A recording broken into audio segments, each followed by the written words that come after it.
Okay. Welcome to Shifting from Grudge to Grit, Grace, and Gratitude.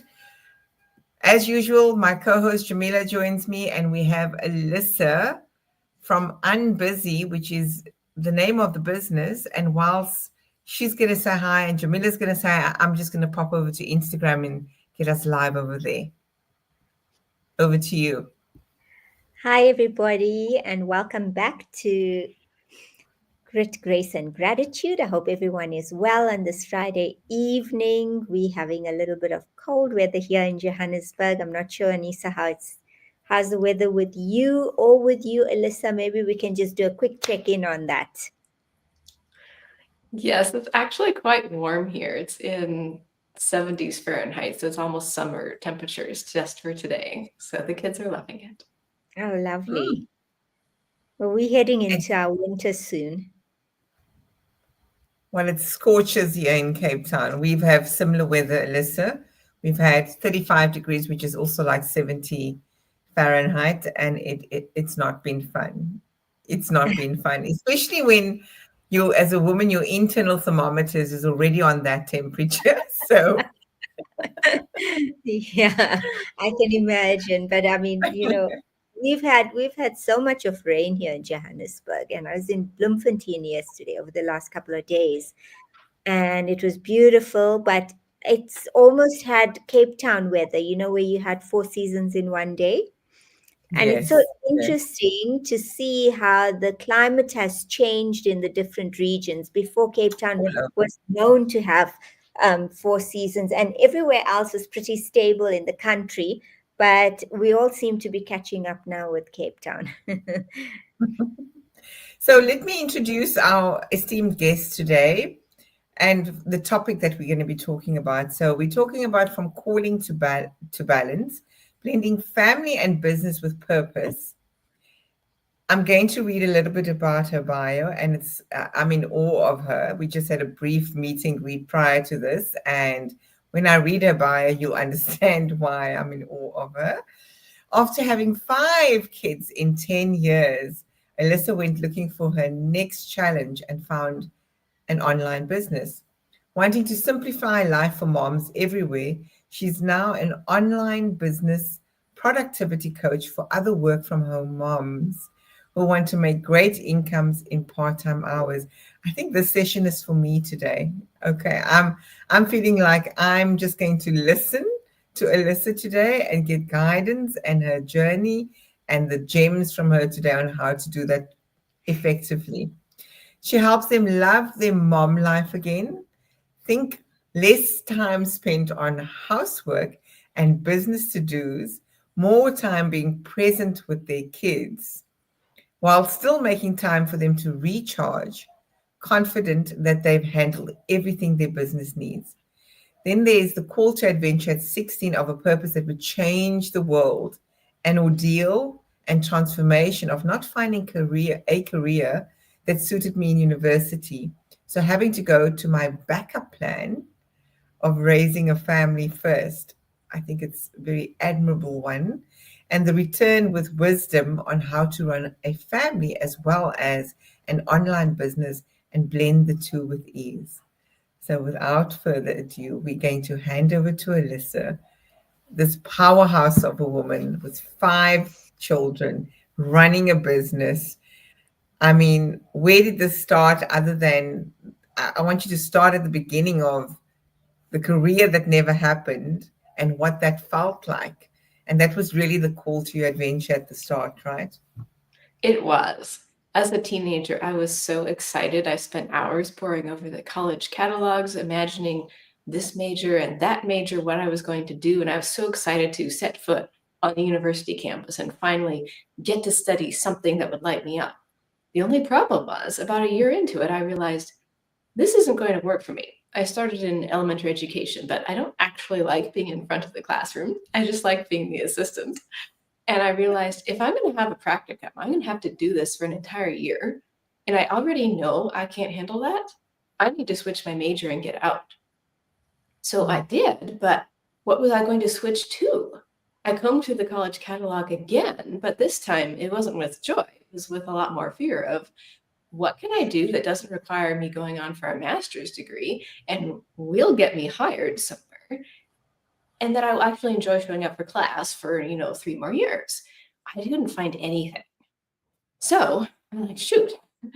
Well, by this point, I'd met the man who'd become my husband. I'm like, well, I could speed up my degree, get one of those not really hireable ones, and go get married and start a family and kind of defer this whole career and purpose thing. But it wasn't feeling very good emotionally because my dad had always told me, you must finish your degree before you get married. You have to be marketable. You need to be able to take care of yourself.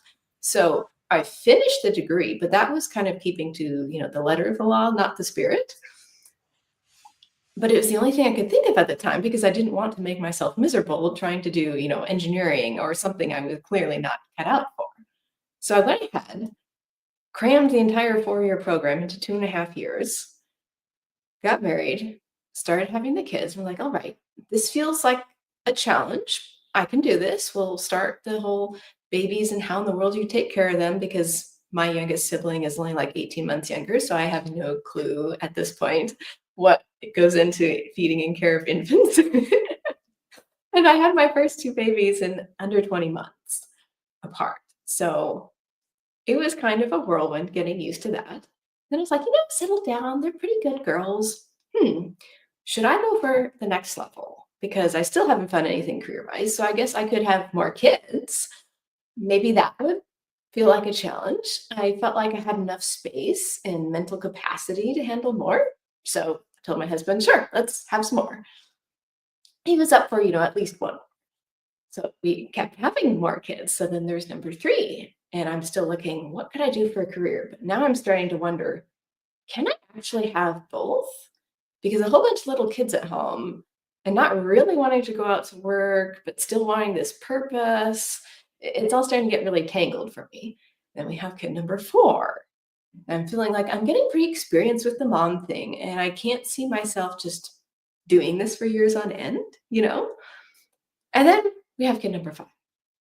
And 6 months after she's born, I hear on a podcast about this thing called online business. I'm like, oh, you mean I could stay home? I could keep on raising all the kids, because at this point I'm also homeschooling multiple of them. I don't have to change the family lifestyle per se, but I could go out and start mentoring other women and impacting their lives and changing tangible things about how their families are structured and the amount of free time they get. Because by this point, I'd noticed none of my mom friends ever seemed to have any peace about them. It was always like rush, rush, rush, frazzle, frazzle. We're all busy. Well, do you think this will get better? No. I mean, my kids are in school, so now they have sports, they have dance, they have gymnastics. Like, it never seemed to get better for them. And I'm over here with more kids than they've got saying, no, I don't actually feel like this is hard. Like, I might take all 5 of them to the grocery store and get the whole Southern bless your heart thing, by which they mean you're crazy, but we're too polite to say so. And I'm going, no, no, no. I don't feel like this is that bad. There are strategies you can use. You don't have to be on the hook for everything as the woman and the mother of the household. So I was like, I do not want to wait 17 more years till my youngest is graduated and out of the house to have this purpose that I've been, thinking about since I was 16. Like, that's not acceptable here. So I am going to do the online business thing because it's been a 13-year wait. I am more than ready. And I'm willing to meet the challenges that are going to come with adding this new role of entrepreneur to the mom, wife, and personal woman hat.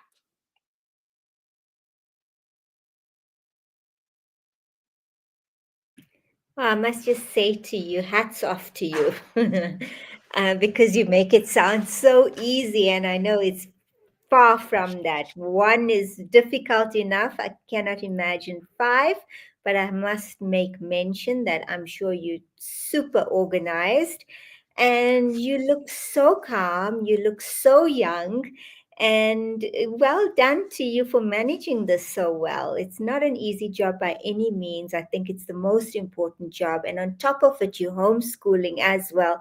Anissa, I mean, I'm in awe of everything that Alyssa has been able to do up until this point, and then going on to still make sure that you pursue your career and and find your purpose and live it. Thanks, Jamila. Yeah, I mean, I echo that. We were chatting just briefly prior to this, and I said to her, I have 3 kids, and it's hard when you're alone doing it. Never mind, even if you are married, this generalized role of the woman is to be the one to take care of the kids, to make sure that food is on the table, to do the laundry or all the chores. I mean, I was just laughing and chuckling with Alyssa saying my eldest was asking, when am I doing the washing? Like, when's it happening? And I'm like, dude, like amongst everything that I'm doing, that's the least of my priority right now. So I do think it also has to do with, Alyssa, probably the energy that you bring to it. Is it overwhelming? Is it going to be, for lack of a better word, not a chore, but is it a burden? And if it feels like a burden, it's certainly going to become a burden. But I feel that part of what I'm sensing from you is that your success in this approach has been prioritizing and really being present, because I read that in your bio, that how do you become present in the moment and find the joy and the happiness between both these worlds. So I want you to tap into parts of that to say, how do you do that? But I also want you to tell us about the messiness of it all, because it wasn't always like this. So when the messiness was there, tell us what was going on for you with 5 children, and how did you get to this state right now? Because I think our audience would love to know that. I certainly want to know. Sure. So I started out, fortunately, on the right footing of saying, I'm not going to lose myself as the woman in the mom identity. And how I'm going to do that very concretely about my day-to-day life is I'm going to say, when I put the baby girls down for afternoon nap, those 1, 2, 3 hours, that's my time. I'm not doing chores. I'm going to go relax. I'm going to listen to podcasts. I'm going to read books. So I was giving myself, although I didn't realize it, more self-care than the mothers around me were typically getting. And that worked so well. I didn't see any reason why I needed to drop that. So I kept adding more kids and then kept saying, oh, the baby's down for a nap. Okay, you can go play in your room. You can go play outside. You can finish your schoolwork. Don't come bother me. I'm going to be off over here reading or doing my thing. And that kind of proactive taking care of yourself, I found made a huge difference for me. And then, yes, can't do everything. Found that out when I was pregnant with number 3. It was getting to be difficult, dealing with all the wet clothes in the laundry, or if you're leaning over trying to scrub the tubs. And I was like, well, I do have a 5-year-old daughter. Maybe I could ask her to throw clothes from the laundry to the washing machine to the dryer for me. That would physically help me a lot. So I had some very young kids and I started asking them to get involved. And then, of course, you've got the infant stage. You're like, here, quick, bring me the burp cloth. He's throwing up and all that kind of a thing. And then kid number 4, they're even bigger. And now I was able to say things like, I need to go cook lunch for everyone, because the oldest was only 7 or 8 at the time. Can you lay on the floor and make faces at your baby brother so that he won't cry when I set him down? And I will go stir us up some muffins. So I was handing off different parts in the moment, running around with the baby on my hip, leaning over going, is that the right math problem? No, check that here. And then swap. Okay, here, the baby's in the bouncer seat. You go bounce him, make sure all the toys are rattling, and I will go clean this type of a thing. And then with the 5th baby, suddenly everyone's getting older. And I was like, oh, wait, they can start doing more of the chores for me. They can start doing most of the laundry. Maybe I need to program the buttons or put in the exact right amount of soap, but I can say it is your day to do laundry. Go collect all the clothes you want washed, go put it in. I do not need to be the person doing that anymore. I will just remind them. So I'm not doing everything, even with the 5 kids and the homeschooling. I was starting to parcel out a little bit, or I want a stir fry for supper. I want a curry. Please go chop me this, this, and this. I will be the one dealing with the stove and the burners, but you are going to help me do it so it doesn't feel like such a burden to me when it comes supper time for the family. And then when I added that mompreneur, entrepreneur hat, that's when I realized I needed to shift my roles even more, because my day was full. I mean, yes, I was still getting that like 2 or 3 hours of self-care time every afternoon, but to add a business, it was like, where is that time going to come from? Oh, okay, I'm going to have to stop doing almost every single household chore I am currently doing. That will give me enough hours in the day for this business, and maybe drop the self-care down to 90 minutes and not 3 hours. And, must get up on time for the alarm every single day, like no sleeping in at all. So then I had to start very actively training the kids. These are your chores. They are on these days, and I want you to start taking self-responsibility, not waiting for mommy to say, don't you have any more clean clothes? Why are you wearing that again? Like, you need to remember, this is our day to do laundry. This is our day to clean the bathrooms. We are doing this for the entire family on that day. Like, I started having them do things for me. Here is my laundry. Here's the bag for the delicates. They do not dare put them in the dryer. If you ever see that bag, you must take it out immediately. Now go do my laundry for me, because I'm over here running the business. That kind of a handoff, it took a lot of mental shifting and working through, because that's where the mom guilt comes up. Oh, you mean being a mother doesn't mean doing the laundry for the family? It doesn't mean folding socks for my husband if I have someone else doing it. It doesn't necessarily mean making all of the lunches for the kids. I can empower them to, without being a bad mom. If I say, I want someone else to cook supper tonight, here's the recipe, here's the ingredients, call me if you have any, questions. I will be over here responding to clients on the laptop. It took probably several months for that to start feeling at least normal to me, and probably closer to a year for it to start feeling comfortable. But that has been the basis for me of, you must delegate. You must deal with your own mindset so that you kind of get rid of the guilt. And then you must also lean on the scheduling, because, as you said, Anissa, about the presence, the easiest way for me to do presence was to say, I don't ever have to split my focus. I will work before the kids get up. I can work some during nap time. Some of that's self-care, but some of that is business work. And when they're little, I could work after they go to bed, but I am not working when they're in between that, breakfast and quiet time part of the day. And then I'm also not necessarily doing the housework either, because I've delegated that, but I will homeschool and I will spend the time with them then. And that way, I never feel like I am having that tug of war of the business self versus the mom self, because I know exactly when in my day I'm going to get to my business priorities. I know it's going to happen. I'm not going to just stop doing that because the kid said, oh, mom, we feel like going to the park. Well, you can ask daddy later if you can go to the park. This is mommy's work time. So, like, those are the three main things I was leaning on. And honestly, Anissa, it's not been that messy for me, or at least I don't think it's ever looked messy from the outside. As you said, I am a very organized person, so that was the strength that I leaned on for all this. But sometimes it felt very messy internally. When we have a new homeschool schedule, or someone's taking classes at the university, all of a sudden I need to drive them there. That's a time suck on my day. It, ruined, quote unquote, the perfect schedule I had. Yes, but we decided this was good for their development, their education, what they want to do in life as a career. How can I shift my day so that I still hit all the work priorities? Everyone's still getting the food and the chores done. And add this. So, like, there's been different levels of me having to adjust as I go, get used to different stages in life, because I started with the 6 or 7 month old infant, and now my youngest is a 5-year-old. Like, there's a lot more independence now. But I think from the outside, it's always looked like it was easy.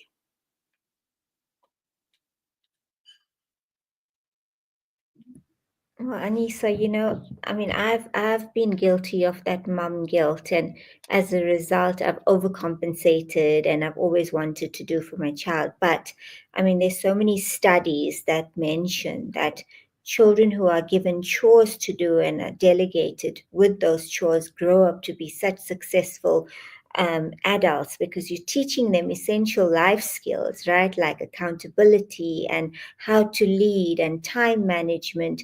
So it's really so commendable, because like Anissa says, you make it look so easy, but you obviously are very, very highly organized, which is amazing. It's absolutely incredible.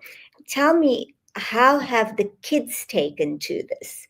Have they? I mean, I'm sure now they've settled into a very um, healthy routine. But initially, was it difficult for them to get used to this?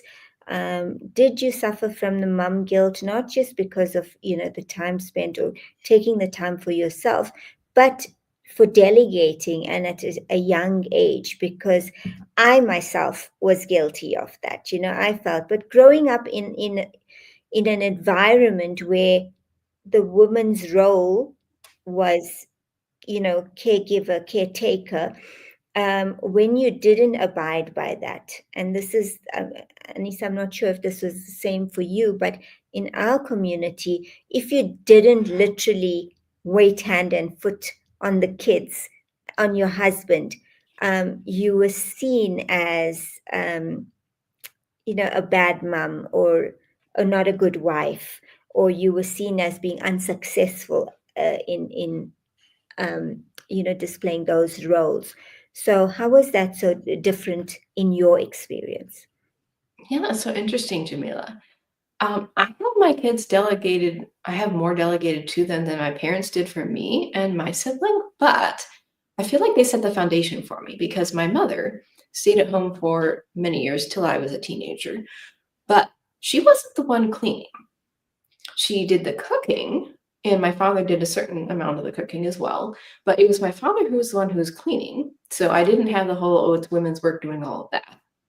So he was the one who got hold of me and said, this is how you're going to scrub sinks. This is how you're going to scrub the toilets. This is what a good job looks like. This is what taking pride in your work of no spots, that's all sparkling looks like. If you think it's gunky and junky and stuff like that, guess who's been cleaning it for you all these years? Your turn. You're like, you're not allowed to get prissy about this. And then what I saw then was that my mother had free time during the day. She oversaw things, and then she would include us when she came back from grocery shopping. It would be, here's all the stuff. I went bulk shopping. You need to go put it away in the cabinets. Do it here, here, here, and here. Okay. You are going to start making salads at supper because we've decided as a family we wish to include more vegetables. Oh, that's another chore. You're already making these dishes. Well, I don't care. You're going to do salads at supper too. We're having laundry. Go get your own laundry. While you're at it, since you finished before I did, why don't you fold your father's laundry too and put it away for him? That kind of a thing. And then as we became teenagers, my mother started handing off some of the cooking chores. So at 15, I was very kitchen avoidant, and I could only cook, I think, pasta and maybe rice out of a box with instructions printed on the back. I avoided it as much as possible. So I tended to be more the dishwasher and tried to get my brother to do the cooking for me. So we had kind of a family culture of, well, as long as a family member prepared the meal, it's okay. And then my brother and I were doing all of the cleaning and the taking of the trash and the vacuuming and all this sort of stuff. So my mother was just handling putting in the laundry. So I take that foundation, I come to my own household, and when I start stacking on even more kids, it occurred to me, well, do they have to wait till they're 15 to learn to cook? I don't think so. I think they need to know how to read thoroughly. I think they need to be responsible enough in terms of knives or flames, burners, that kind of a thing. But why not if they start wanting to cook? So the result was I had 9 or 10-year-olds who said, I want to make cookies. I want to make brownies. I would like to make cinnamon rolls. All right, well, we need to get the bread machine, show you how to make the dough. I want to run the blender because I want a smoothie, or I want homemade ice cream, or I want this, I want that. So I brought down, like, by another 5 years, the cooking age in the household. And that's been a really neat thing because now the kids can start to cook lunch for themselves. Or they can say, Mom, I don't like that you said I had to eat leftovers for lunch. I would rather make something. Oh, that's perfectly fine with me. I don't mind that kind of either or choice. You were being independent. You made sure you got food. I didn't have to do it. Great. Maybe I'll eat the leftovers for you. I don't mind. So I am doing more maybe than my mother did. She'll comment on that when she visits, but even she can see it's like it's a logical extension of, well, if you can fold the laundry for me from 8 years old, why couldn't you put it in the washing machine? Like, I never did that. I only fold it, but there's no reason to stop it there for your kids. As you said, Jamila, you want them to have the life skills. So I'm sitting there thinking, what do you need to know to run the house? You better know how to cook more than just, rice and pasta like I did. You should know how to clean everything like my father taught me. Ideally, you should also know how to put the laundry in, not just fold it. These are all the skills you're going to need, and probably some budgeting too, things like that. I absolutely love that, and she's speaking so calmly, Jamila. Like, I No. think that's underestimated, the magic behind our tone and what we ask and how we ask of our kids, because often we tend to place a demand on them and then they want to be rebellious. And I'm getting a sense that your disposition towards them is, hey, we are co-creating how we run this house and you're part of it and you have some level of decision making in this process, and there's a level of autonomy as well. So I think that mixture seems to be the magic potion that creates that harmonious home environment.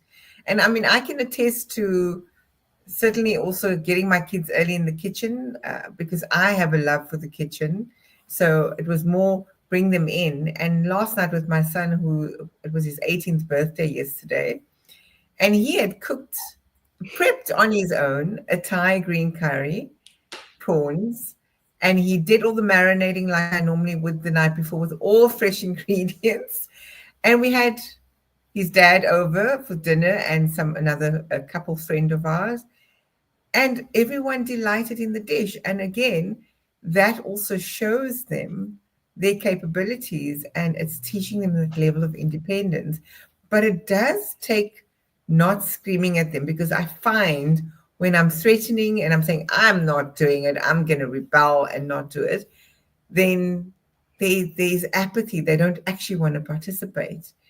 So I think that the lesson I'm taking from you here is to be gentle, almost make it sound like it's their idea, possibly, but it's your idea and your way of cultivating that value system within the household. So I'm absolutely loving that your energy and your disposition is just so calm and composed. And like, what the hell are all these mothers worrying about? So that is something we need to cultivate in the home front, is that you've taken on from your parents what they gave you and you've sweetened it even more. So what else can you give us that our moms, especially moms that are entrepreneurs, need to consider? You've gave some ideas around minimizing personal time and adding that contribution towards work time. And I'm sure there are many parents that are doing homeschooling as well, like you are. And that's another admirable thing that you're doing. Please guide those moms that are doing that to balance that between running a business and the household. Yes, what I had to realize was that a lot of homeschooling moms, it's really like a part-time job for them, running the kids to co-ops, doing all kinds of activities, field trips, really intensive curriculums, read alouds, all kinds of things. But your business is also a part-time job too. You can't have two part-time jobs, plus like the parenting and whatever you're doing around the house. It doesn't fit. Not if you're going to have enough self-care time so that you can be emotionally regulated, calm down your nervous system, all those good things. So what I needed to consciously choose was, at this stage in my life, if I'm homeschooling, I can only have a 20-hour-a-week business. I cannot call myself working part-time and do 35 hours a week because I have this other commitment we chose for our family priorities, and I'm not willing to give it up. So it has to take a certain number of hours a week. And also, I cannot compare myself to the other homeschooling mothers or guilt trip about the amount of time I have to put toward my kids' education. Instead, I'm going to learn or find out how to make my kids independent. So as soon as they know how to read, we go through this whole handoff process of, these are your lessons. You may have bookmarks. You may write things down. You may do whatever you need to, all the tools. so that you know which lesson you're going to, what you will fill out, when you will bring it to mommy, where you will put it so that mommy knows it needs grading. If it's online, so it self-grades, great. If you need help, here's how you ask for help. What is your minimum number of subjects that must be done before you get to go play? Like, you don't even necessarily have to ask, but these will be done before you have your free time. What are extras that we can do, but maybe we're just going to drop for a few years because I'm running the business? So I was having to strip way back on the educational side and say, well, do they really need outings? Do they really need the field trips? Do they really need all these fun, cool, creative ideas? Like, that is part of the reason I got out of teaching. I am not that kind of mother, as you said. I am the calm, the organized. I'll make sure everything's done. We never run out of ingredients in the pantry. Like, that is my strength. Fun, glurry, crafty things, not so much. So I just said, all right, you must focus on your math. You must learn how to write. You must learn how to read. We will stock the bookshelves with all kinds of things. We will do weekly library trips. You can max out your library accounts, get all kinds of stuff you want to learn about.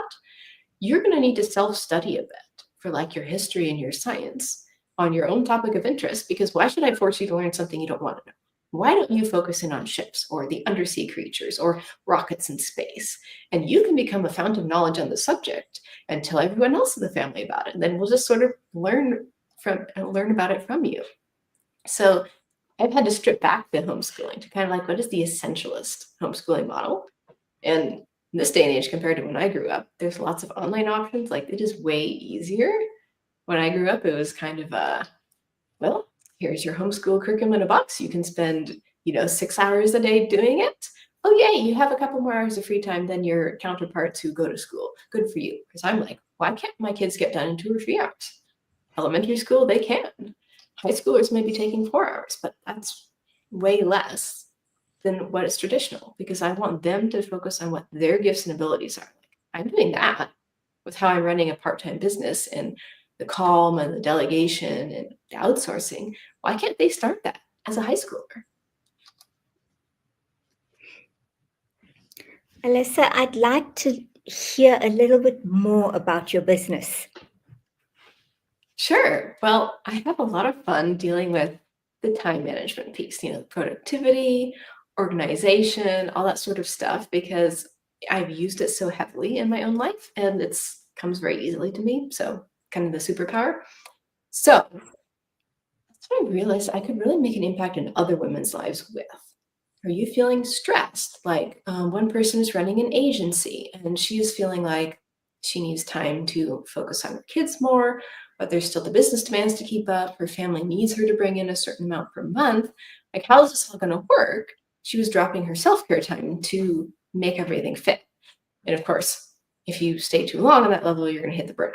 So what we were doing was looking through and saying, okay, where can you delegate in the business? And then if you cannot pull the business hours back very much more, she was already really lean in her team. What can you stop doing around the house? Where can you hire help for yourself around the house or outsource to your older kids around the house? Can we find the hours for you and your business and your self-care time there? And we could, because she was doing all the stuff, folding towels, putting in laundry, feeding the dog. Like, those are not chores that a woman needs to be doing if she has middle and older elementary kids. Like, send them off. Don't do that anymore. You get the recharge time you need. So I'm running all my clients through a 3-pillar thing of the scheduling for your work hours, your self-care time, your family hours, and also like, what are your to-do list priorities that you have to hit each day? And then the mindset. So every time you're like, oh dear, the mom guilt came up. Oh dear, I have to respond to my client right now, even though I don't want to. Like, boundaries, rewire this, work on this till you feel confident as the CEO. And then the delegation of, we're always looking, do I have to be doing that in my business? Could I train a team member to do that for me? Do I need to bring on a VA that I've just been sitting here saying, I want all the revenue for myself. I don't want to pay anybody. And I'm also sitting here just stressed out like crazy because I have to handle all the social media scheduling. I don't even like that part of it. I would really rather see more clients, but I can't. But what is it worth to you? Do you want the free time and have a slightly smaller, yearly revenue? Or do you want to hold on to every single thing? But I'm going to shine a light on that and make you realize that's a choice.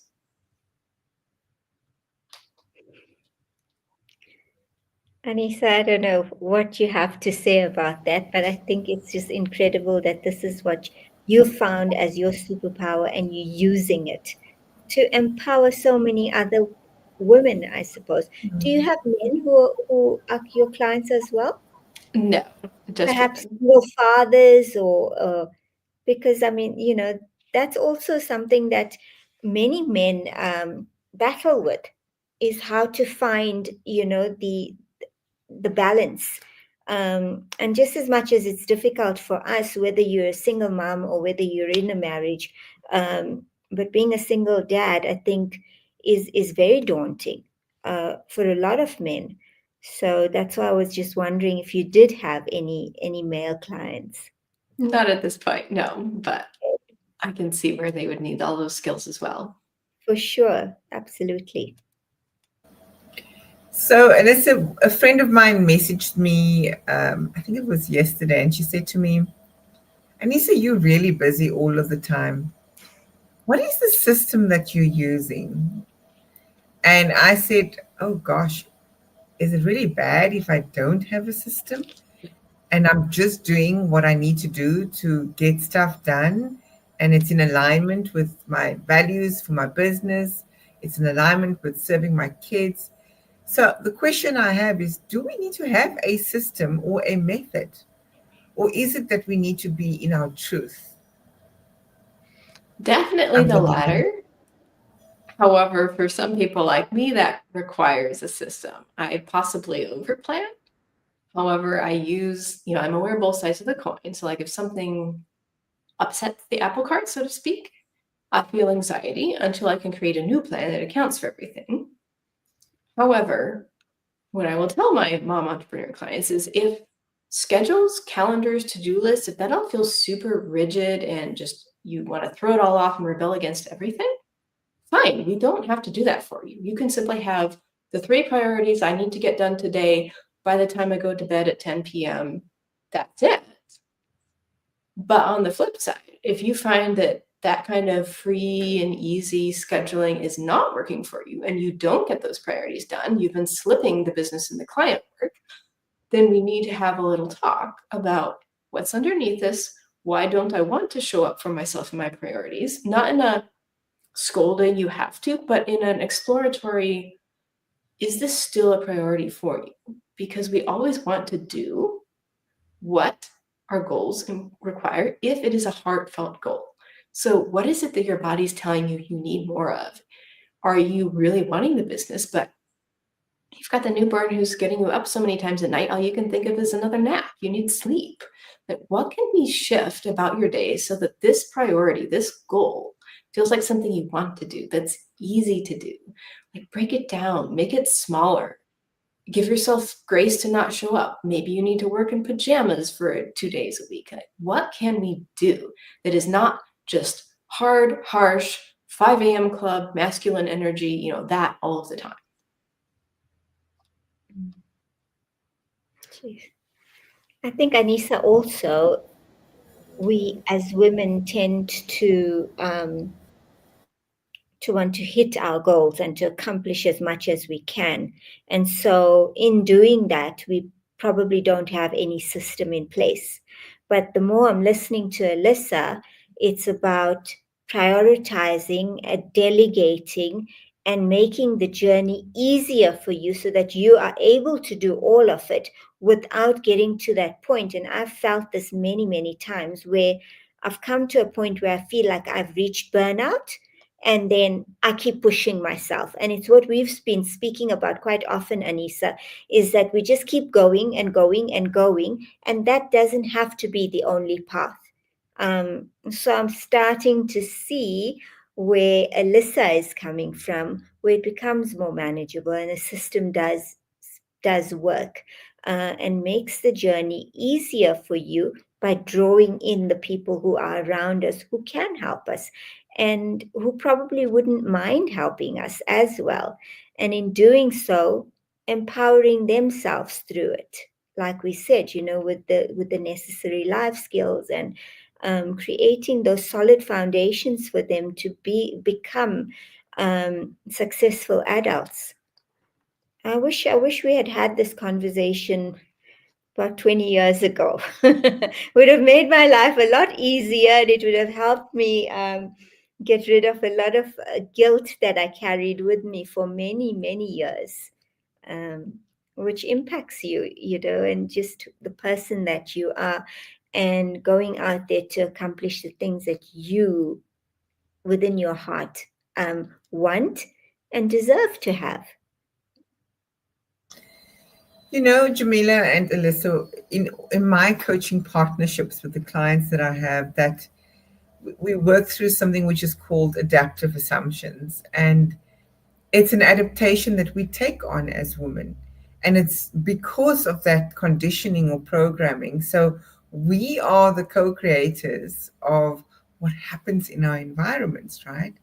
So, Alyssa, how do you work with women, moms that are afraid to ask for help, who are serial people pleasers, heroes, rescuers, savior mentality, that don't know how to ask because the feeling of asking is the fear of feeling judged, or I don't have it all together, or I can't do this, and really feeling like an imposter within their own lives? How do you find that sweet spot for them to overcome that? Yes, I had one client who was like this because her family was so used to her doing everything for them, even the overgiving, the overcaring. When we were focusing on her and her schedules, her self-care needs, the hours she needed to hit her own client and revenue goals, we kept running into oh, well, I was really tired. I couldn't go to yoga class because, I stayed up till midnight. Well, why did you stay up till midnight? Because I was doing this for my kid. Why did they come and ask you to do that? Well, it was the last minute. Okay, so that's a parenting boundary there. Since I'm a time management coach, I could say, well, the parenting isn't exactly my wheelhouse, but I can tell you, it looks like you need a boundary here to empower your kids to be more responsible. Maybe you can consider requiring 2 days notice before things are due, or telling them that you will now have 10 p.m. bedtimes. They cannot expect mom to do this late at night. But then we bring the conversation back to her. What do you need? How does your body feel when you aren't getting out for regular movement? How do you foresee yourself going through your week if you did have that morning yoga class? How would you show up for your clients? Like, we paint the picture, and then we see, what is she willing to do? Because it's like ripping off a Band-Aid. It pretty much never happens with a people-pleasing client. You can't just ditch all of those practices at once and tell your husband to pack his own lunch, to be responsible for kid drop-offs, their kids to do all the homework, and say, okay, I expect everyone to keep the house tidy while I'm gone seeing clients, because she had an in-person practice. Like, that wasn't what she was personally ready for right up front. But every month, every week, she would bring a small scheduling tweak to me, or something she wanted to change on the inside from the mindset. And halfway through the program, we realized she was having a lot more conversations with her husband about, this is too much for me to take on. I need either you to start doing it. Oh, I don't want to do it. Okay, well, then I'm going to stop doing it, and you don't have to do it either. We can just not do it all as a family.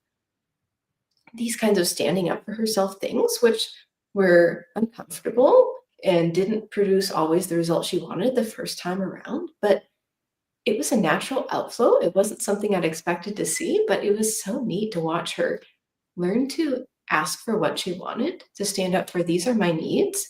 These are hard boundaries. Like, I must have this time in my day. I must take care of my clients doing this. You need to step up and help with our kids in this way, or else he needs to find after school care because I have commitments. I cannot do it. So that she was not the one who was always being put on the back burner, whether personally or professionally.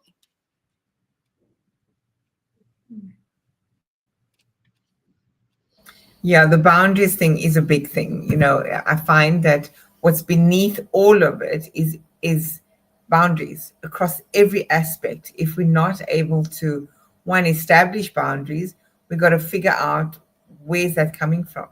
Again, that's that adaptation that we just take on naturally based on the lens of how we've experienced the world as in our former years.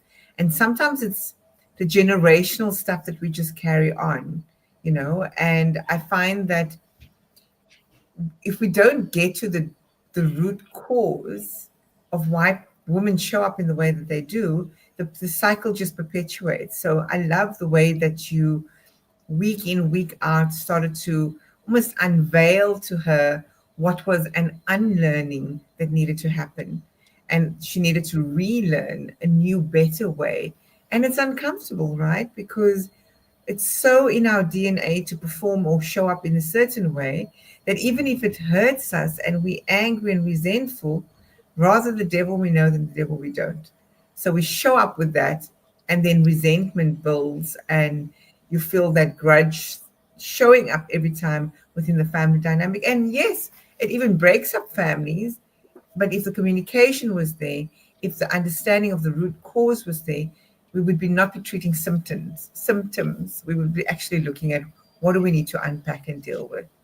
I read another beautiful post of a lady also that spoke about she has to do all the chores, and I can't remember exactly how it went, but then her husband saw that she needed help, and she thanked him to say, thank you for helping me. And he said, it's not about helping you, I'm doing my part. And I found it such a beautiful post because we think as our partners that they are helping us, but it's actually meant to be part of, it's my part, it's my contribution. So how do you deal with that dynamic, that dynamic showed up in your coaching client spaces? And what do you do then to bring awareness to them to change that narrative as well? And just before you answer, Alyssa, maybe you can also share with us. You did explain to us what your childhood experience was with your parents and how you learned. How is it when you met your husband? Because he would have probably come from a totally different, upbringing. And how did the two of you, bring these two different worlds together, if they were that different, to make this such a successful journey between the two of you? Sure. Well, the client part first. Usually, either the women feel happy with whatever division of labor they have in the partnership, or they are very much aware this is an issue, I want to fix it, and often they have a very resistant partner. So then that's where I'm coming in from the lens of I'm also not a marriage coach, so I am not going to take over the whole nest, so to speak. I'm going to give you tools to suggest, can you hire help? Can you outsource to your children? Can you be comfortable with letting things go? We're going to work on her because she's the client. She's the only one I can change and I can empower. So from that side, yes, it is a very common issue, but I'm not trying to change the husband so much as give her other options, because most of the time women don't realize that they could be having their 8-year-olds, 7-year-olds, 10-year-olds helping them around the house. Instead, they're spending all their energy complaining that their husband is not partnering with them and isn't even, quote unquote, helping them. It's, well, yes, you could stew in that, or you could empower your daughter to learn how to take out the trash. I know which one I would rather pick here.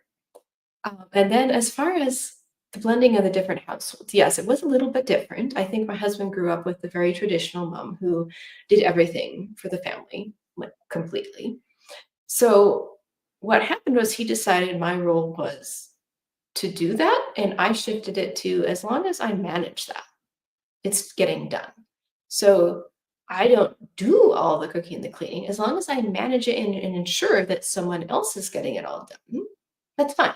He just doesn't want to have to cook or clean himself. If it's being handled and he's not the one who has to follow up and say, I think the bathroom looks dirty, whose job is it to clean it? He wants me to be the one supervising that. Okay, that's fine. So that kind of a tweak, maybe, on how his template was growing up has been pretty successful for us.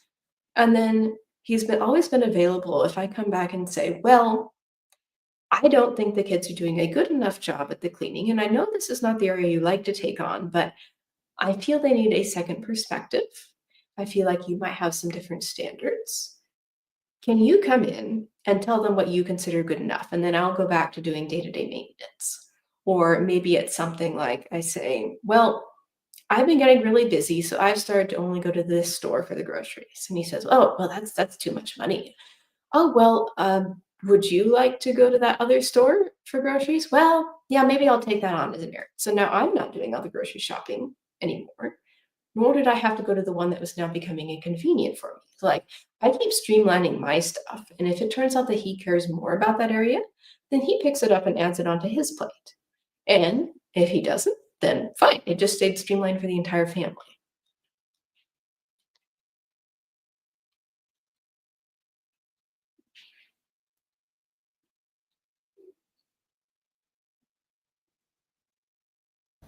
You're on mute. You're on mute. Oh, sorry. I said I just love how cool and calm Alyssa is, in explaining all of this here, and in your delivery towards and your conversations with your husband for this. I think I would have been at my like in I don't know, I would have been so frustrated. And then what happens is that you get so frustrated, you start getting into an argument or an altercation, which brings on more problems and more issues, and causes so much of turmoil and upset within the family. But it is just so amazing how objectively you look at it, and it's so simple. It's either this or that. We have two choices here, you choose which one it is. And it's such a wonderful approach. And like I said, I really wish that I had this conversation with you, because it would have made my life so much more simple. And it's just incredible that you are offering this service to many women out there and making such a direct impact on their lives and the lives of their families as well. So well done to you, Alyssa, on doing that. Thank you. Truly admire it, really. I echo Jamila's sentiments there. I look at you and I listen to you with complete admiration.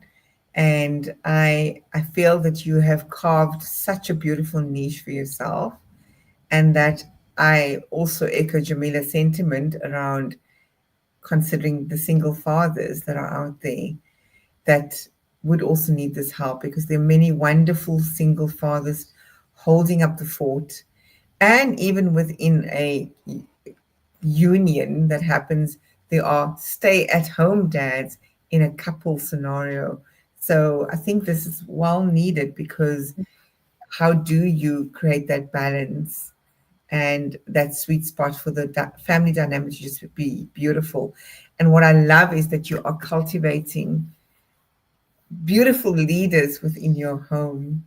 And I know it's not going to always be easy. There's going to be the adolescent stage and all of that that's going to come. But when the foundation is robust, as you have just put together, whatever missing bricks in the walls are there will be filled very quickly, because you've laid such a concrete foundation.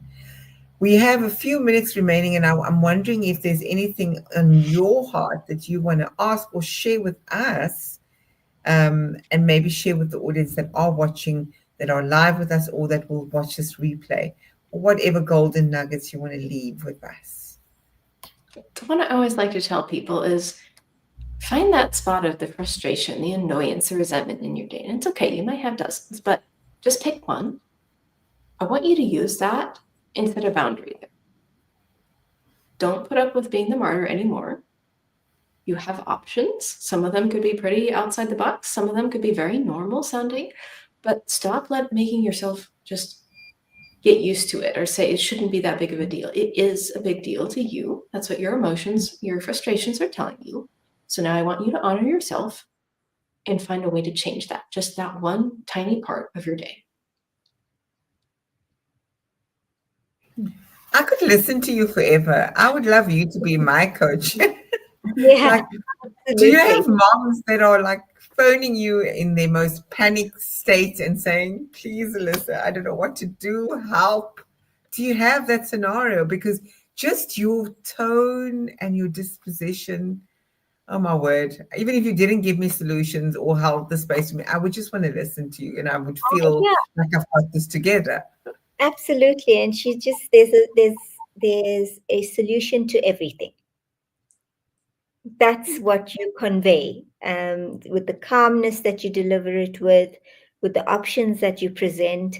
There's always a solution for every problem that you might encounter. And like Anissa says, yes, I'd love to listen to you so, for another hour maybe. I mean, really, I just feel so calm and so at ease, and that's truly just because of your whole disposition. I mean, Alyssa, we are fasting. It's our month of Ramadan. So we've been awake since 4:30 a.m. So it's a 12 hours that I'm awake at this very moment. But I've never felt more energized and feel like I can go do stuff. And I have it all together. And it's okay if I let the laundry wait, no matter what my 18-year-old is going to say to me. But there's a lesson in that too, right? So I want to thank you. This has been absolutely, absolutely amazing, refreshing, calming, serene, tranquil. I mean, you've made chaos look cool. I can put it that way. And I think that whoever's out there that would want to work with you, please tell us where that we can find you. Um, do you have any programs? Is there any books coming out about your journey? What's on the radar next for you before we say goodbye to you? Well, thank you, Anissa and Jamila. That is what I want to convey. Is there's always a solution, and we can just calm ourselves down about it. So, yes, for ways to get in touch, you can find me on LinkedIn as well. I know you said you two connected on LinkedIn. So at Alyssa-Wolff-Unbusy. And then I also run a podcast, so I host as well. It's called The Unbusy Mom. We put out really short, like 7-minute max episodes, so that even if you're busy, you can for sure get those in on Tuesdays and Thursdays. And then, yes, I have a free, basically work from home life audit that I can offer your listeners. So if you've been feeling like, is this really all that there is? Like, do I have to survive 11, 13, 17, 21 more years like this right now? And you're kind of cringing inside of the thought. And if you want to know the exact scheduling gaps, the outsourcing, delegation, to-do list, self-care, like what is wrong with my current life? Like, what do I need to put in place to fix that? Then all you need to do is fill out this short questionnaire for me so that I can take a look at what's going on in your life right now, read through all your responses, how much personal time you are getting, you aren't getting, whatever it is for your season right now. And then I'm going to record a video for you laying out these are the exact places we need to fix things. This is what it would look like. So that is at youronbusylife.com/game plan. And right now, I have 2 ways you can work with me. The one is like a 6-month coaching package. So we are having that one-on-one time. We're having daily coaching support. We're working through every single thing, like no matter what it is. If it falls under productivity, whether it's your scheduling, your mindset, or your delegation, we're just going to go through that 6 months together one-on-one.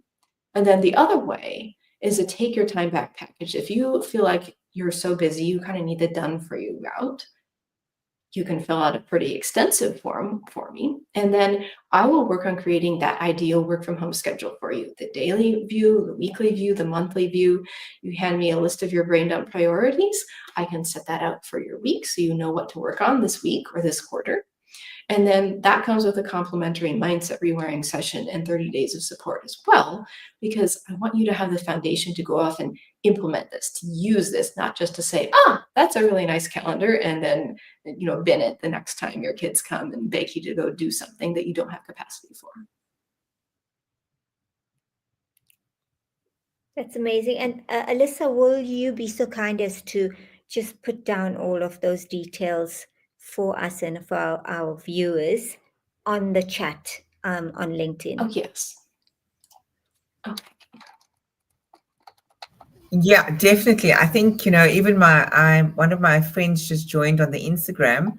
I'm just posting her comment here and well, my comment to her. So she must reach out to you because she asked me about the system. And I think you've got something beautiful there. Just to clarify, so the assessment is no charge, it's a free service. And then if there is a desire to work with you, they can then book those 6 month programs, correct? Yes, that is correct. Okay. So definitely would love for you to, oh, I see you've just given the link. It's not going to show up like this on the comment section, but I will certainly post it on my LinkedIn page as well so that everybody can find that. And I'll quickly put it there. So there's the link. You can get to Alyssa's website. Alyssa, this has been absolutely refreshing, calming, energizing. And I want to thank you for the work that you're doing. And who knows, I might have to reach out to you myself to have some sort of a schedule or a plan. Because I did ask one of my friends, is it bad not to have a plan or a schedule and just run with stuff every day? I don't know. And her response was, but you get stuff done, darling. So is it really wrong? No. But is it sustainable? No. So I can answer that question quite honestly. So I'm going to take the test and see what happens. And who knows what the future holds. Yeah. Well, thank you so much, Alyssa. It truly has been really refreshing and wonderfully calming to listen to you. This has been, I think, the most peaceful Zen hour that we've spent on our podcast, Anissa. I think you would agree with that. Of But course. I also just wanted to say that it's incredible because it's not just about being a busy mom. Because my son's all grown up now, but I feel the need to want to reach out to you and to just get your view on how I could structure my life better. Also being people pleaser, how to rewire our thought processes and just live a more meaningful, purposeful, and enjoyable life for ourselves. So, thank you so much for spending the hour with us. It was truly, truly so informative and enjoyable to listen to you. And we hope that you will come back soon and join us again on another episode of Grace and Gratitude. Thank you so Any much, last Jamelia and Lisa. Do stay with us. Do stay with us, Alyssa. We just do a short debrief afterwards. I'm going to end the live stream and then, yeah, we'll have a quick debrief. Thank you, everyone, for joining. Those watching the replay, thank you. Do reach out. I've posted both those. I will put it on the LinkedIn and my other social pages as well. Take care. Until next week. Bye for now.